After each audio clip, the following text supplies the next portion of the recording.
saya sampaikan, kemarin kita dapat daging kambing, ada juga dapat daging sapi, ada juga dapat daging kerbau. Pesan tersirat dari itu semua adalah silahkan makan daging kambing, tapi jangan dimakan perangai kambing, gitu ya. Silahkan makan daging sapi, tapi jangan dipakai sifat sapi. Silahkan dimakan daging kerbau, tapi jangan dipakai sifat kerbau.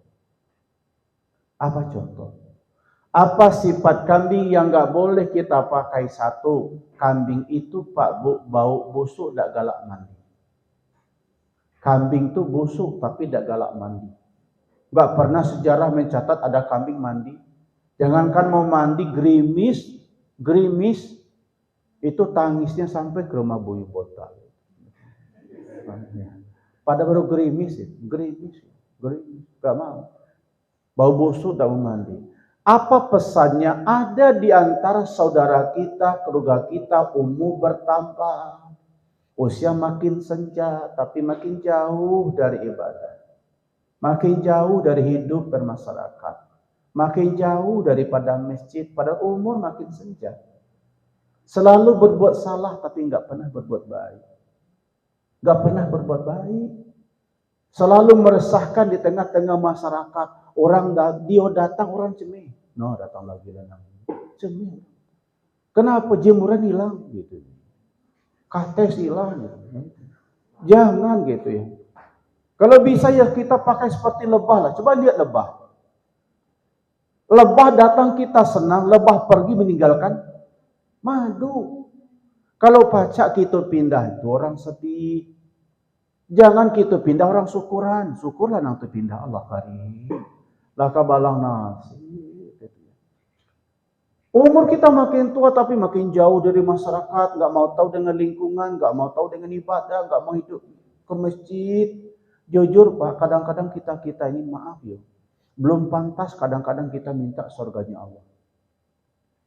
Kenapa saya bilang? Kalau dibanding dengan amal ibadah sahabat Nabi namanya Sa'ban. Ada juga yang bilang Sa'bau. Sa'bau itu berhenti dia berjamaah ke masjid ketika dia sudah meninggal. Ketika dia sudah mati, baru dia berhenti ke masjid. Beda dengan tetangga saya. Sudah meninggal baru ke masjid. Iya, baik. Digontong gitu. Jauh semua. Lalu berdoa minta surganya Allah. Malu dong, malulah. Begawe ida minta kan malu tuh. Ibadah tidak malu. Sa'ban itu pernah satu hari melepuh Pak, telapak kakinya jalan ke masjid, kata istrinya, "Beb, nanti enggak usah ke masjid gitu." Beb bahasa kekinian ya. "Enggak usah ke masjid, kakimu sakit." Apa kata Sa'ban? "Maaf, istriku, aku akan berhenti ke masjid manakala aku tidak bisa bernapas." Masya Allah. Satu hari Nabi sholat subuh, Sa'ban tidak ada. Mana Sa'ban? Enggak ada. Ya udah, kita datangin Sa'ban. Datang Nabi ke rumah Sa'ban, "Assalamualaikum." Waalaikumsalam. Yang jawab istrinya. "Mana Sa'ban?" Kata istrinya, "Rasul, suamiku pulang masjid malam tadi ba'da Isya, lebih kurang jam 10 mengembuskan nafas terakhir." Nabi sedih, baca kalimat istirja. Lalu kata istrinya, "Ya Rasul, ketika suamiku sakarat, apa kata suamiku?" Pertama, "Aduh, kenapa tak lebih jauh?" Yang kedua, Rasul, "Aduh, kenapa tak semuanya?" Yang ketiga, "Aduh, kenapa tidak yang baru?" Apa arti dari perkataan omongan "aduh suamiku ya Rasul"? Nabi jelaskan Ibu. Pertama, ketika Sa'ban sakatul maut, Allah perintahkan melihatkan balasan kebaikan Sa'ban. "Tilkal jannati lati nurisu min ayatina man kana taqiya." Sa'ban, ini ganjaran lo. Tiap langkah kakimu, ayunan tanganmu melangkahkan ke masjid, ayunkan ke masjid, ini Allah bangunkan istana di dalam surga dengan semua fasilitas. Nengok itu Sa'ban, dalam hatinya bilang, "Aduh, kalau tahu seperti ini balasan berjamaah ke masjid, saya kepingin rumahku lebih jauh dari ini." Berapa jarak rumah Sa'ban dengan masjid? 3 jam perjalanan. 3 jam. Dari sini ke Seluma. Masya Allah. 3 jam perjalanan. Jangankan yang wajib, yang sunnah nggak pernah terlambat. Dapat surga, dapat istana. Saya jujur Pak Komisaris, biarlah saya nggak dapat istana, yang penting masuk surga. Ya, rasanya belum cocok dapat istana, masuk surga jadilah. Atau barangkali nggak dapat surga, enggak lah, yang dapat di emperan-emperan surga jadilah. Ya. Ya. Kenapa? Belum cocok, belum sesuai. Saya punya dosa. Saya pernah bilang sama istri saya, Pak, dan sama istri saya. Apa saya bilang sama istri, Bu? Andai kita nanti punya rezeki, kita beli rumah yang dekat masjid, ya. Beli rumah dekat masjid. Sa'ban kalau bisa lebih jauh lagi. Kan gak cocok itu. Padahal niat kita bagus, biar selalu ke masjid. Tetapi kita doa minta dekat dengan masjid, Masya Allah. Gak cocok. Sa'ban gak punya mobil, Pak. Gak ada Kijang Inovanya, gak ada. Gak ada. Motor gak punya. GGL. Goyang-goyang lutut. Lo ke masjid. Lo kenapa sebagian kita kadang-kadang mobil punya, motor punya? Kenapa kadang-kadang mobil kita lebih lama parkir di tempat pemancingan daripada masjid? Banyak Pak. Rumah dekat dengan masjid tapi jauh. Kolam pemancingan jauh tapi dekat. Banyak seperti itu. Rumah dekat dengan tapi jauh. Pantai jauh tapi dekat. Banyak seperti itu. Lalu berdoa mintanya surganya Allah. Malu gitu. Malu.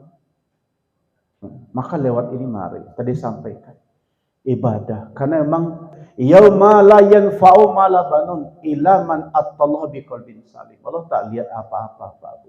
Yang Allah lihat itu adalah hati dan amal ibadah. Semua aktivitas itu akan menjadi amal ibadah kalau kita awali dengan bismillah. Kalau kita awali dengan lillahi ta'ala. Yang berat akan menjadi ringan, yang jauh akan menjadi dekat. Sa'ban rumahnya jauh tapi karena Allah. Dekat dia, dekat. Jangankan yang wajib, yang sudah enggak pernah terlambat. Maka apapun kita punya moto, punya konsekuensi dalam semua pekerjaan, niatkan karena Allah. Yang kedua, kenapa tak semuanya? Jadi Sa'ban pulang masjid, biasa orang Arab itu sarapan. Roti Arab dengan roti kita beda. Roti kita manis, Pak. Roti Arab nggak manis. Nggak manis. Makanya orang Arab itu, ini Bapak yang sudah pergi umrah atau haji, itu pagi-pagi biasa beli roti di perjalanan. Ada martabak. Itu kalau martabak Arab itu dimakan waktu panas enak. Tapi kalau beli pagi, ntar makan siang copot gigi. Itu keras Pak. Dilempar anjing mati. Iya pasti kerasnya. Tapi kalau panas enak kan itu, enak itu. Nah, Sa'ban beli roti, lalu dibikin air jahe, katakanlah semacam teh manis kalau kita. Sembari mau makan roti, ini air. Ada tamu, Assalamualaikum, Waalaikumsalam. Sa'ban, mohon tolong, mohon bantu, saya sudah 2 hari nggak makan.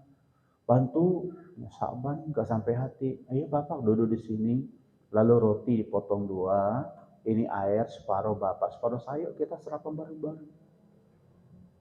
Ketika sakarat Allah tengokkan, hanya separuh roti menjadi asbab Allah berikan semua kenikmatan yang ada dalam surga. Buah-buahan yang ada surga Allah berikan kepada sahabat. Karena semua setengah potong roti. Kata sahabat, kalau tahu ini bila segalon ku kasih. Segalon ku kasih. Cuma setengah, separuh, ini balasan. Apalagi segalon. Nah itu. Maka kita kebaikan-kebaikan yang kita lakukan untuk masyarakat Kota Bengkulu dalam melayani, kita ini pelayan. Kita pelayan, kita di sini kawan-kawan di kasir, kita pelayan. Pelayan umat. Kalau kami di masjid, kita di sini sama-sama kita pelayan. Melayani, manakala kita layani dengan hati, kita layani dengan senyum, kita layani dengan penuh ketulusan, Masya Allah, ganjaran yang Allah berikan nanti itu tadi. Tilkal jannati lati nurisu min ayatina, kebaikan-kebaikan yang kita lakukan, yang kita kerjakan, Masya Allah, akan diganjar dengan pahala. Pahala itu di akhirat, di dunia kebaikan-kebaikan semuanya akan kembali kepada kita. Maka semoga kita semua sesuai dengan disampaikan oleh sahabat. Yang ketiga apa tadi? Aduh, kenapa tak baru? Di Arab tuh 3 musim ya Pak. Panas, dingin, semi ya. Musim semi ya. Ini musim dinginnya. Itu kalau Bapak, Ibu pergi ke Mekah tuh akhir November, Desember, Januari, itu dinginnya di bawah. Dingin. Nah orang Arab itu kalau ke masjid biasa berlapis-lapis bajunya, berlapis-lapis kalau musim dingin, pakai gamis pakai gamis lagi, terakhir pakai jubah kayak begini, tapi tebal. Nah yang paling luar tuh yang jeleknya, yang bekas yang lama gitu. Kenapa? Karena pas nyampe masjid dibuka, tinggal yang baru. Nah di perjalanan ada orang kedinginan, sahabat dingin, boleh nggak minta gamisnya selembar? Kata sahabat, ayo dikasihkan yang kotor tadi, yang buruk tadi dikasihkan itu. Nah ketika sakarat dia tengok kan, ini ganjaran sahabat, orang kedinginan kau bantu, orang kedinginan kau bantu dengan jubahmu. Ini balasan. Oh kata sahabat, kalau kau begini kenapa nggak yang baru? Itu kenapa nggak yang baru? Ini moto kita. Maka selagi kita bisa bantu warga kota, selagi kita bantu masyarakat, terkhusus kita Bang Fadilah ini, maka kebaikan akan kembali kepada kita. Kita bantu masyarakat Kota Bengkulu. Apapun permasalahannya, kita berikan jalan keluar, karena itu moto kita utama dan manfaat. Bermanfaat untuk semua masyarakat Kota Bengkulu. Kita nggak mandang status sosialnya. Kita nggak mandang siapapun. Siapapun yang datang ke sini kita layani. Kita layani dengan sebaik-baiknya. Kenapa? Karena itu adalah umat yang butuh dengan kita. Karena kita adalah pegawai-pegawainya Allah untuk melayani hamba-hambanya, untuk melayani warga Kota Bengkulu.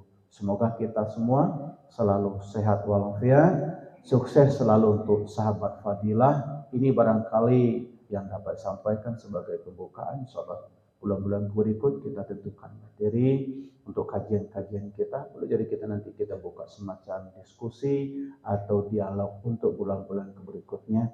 Demikian, terima kasih, banyak maaf. Subhanallah wa bihamdihi, Allah wa bihamdika, asyhadu la ilaha illa anta, astaghfiruka wa atubu ilaik. Assalamualaikum warahmatullahi wabarakatuh.